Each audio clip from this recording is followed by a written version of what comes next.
qaar ka mid ah salaadiinta cuqaasha badiba culimaadudiinta gobolka Togdheer iyo ganacsatada ayaa xalay kulan ballaaran oo isugu yimaadeen hotel Dooro ee magaalada Burco waxay si adag uga hadleen xeerka baananka aan islaamiga ahayn ee horyaala golaha wakiilada Soomaaliland. Suldaan Maxamuud Guuleed iyo Suldaan Yuusuf Cabdi Cawad iyo cuqaashii culimadii halkaasi ka hadlay ayaa ku dheeraaday caqabadaha iyo saameynta ay leeyihiin baananka ribada waxayna baaq dheer ugu direen xildhibaanada wakiiladu inay ka dheeraadaan ansixinta xeerkaasi laguna soo darin ajandaha golahaasi.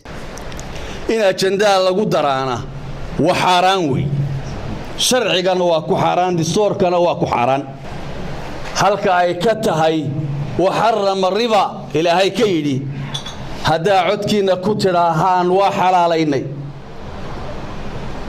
waxa ku saacadda isla markaa ayaa diinta ka baxdeen.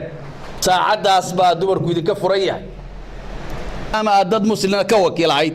saacaddaasa nin kasta uu casilan yahay oo aanu baarlamaan ahayn oo aanu cidna ka wakiilahayn. waxaan iyaga leeyahay qoliyaha arrinka dabada ka riixaya idinkama maarano oo la idinkama maarmee war gaaloobina.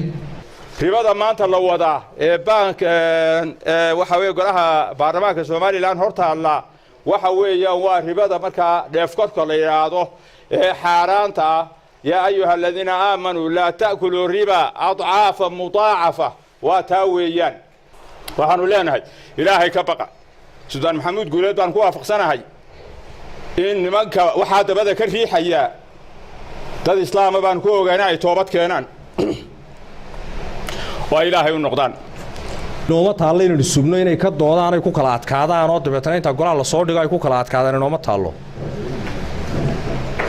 waxaynu yeelaa waxa weeye inay meeshaba ka saaraan oo aynu ku qasabno ilaahay hadda taqaana islaamtii naga daaya oo waliba ragiina waaweyn rag baa ilaa 8 jir ama 9 jir oo ka hadlayo leh Sacuudi Arabiya ka furay war Sacuudi Arabiya maxaa kaaga xanay ilaahay baba amarku siiyo kule iska daa waa haaraane maxaa Sacuudi Arabiya ku tawadhigay.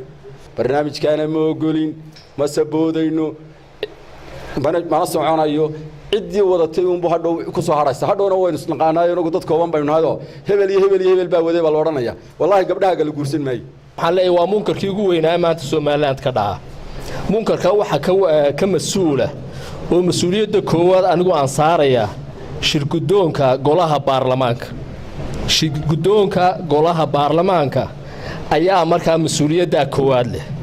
Xabiib Ciga Xasan, Universal TV, magaalada Burco.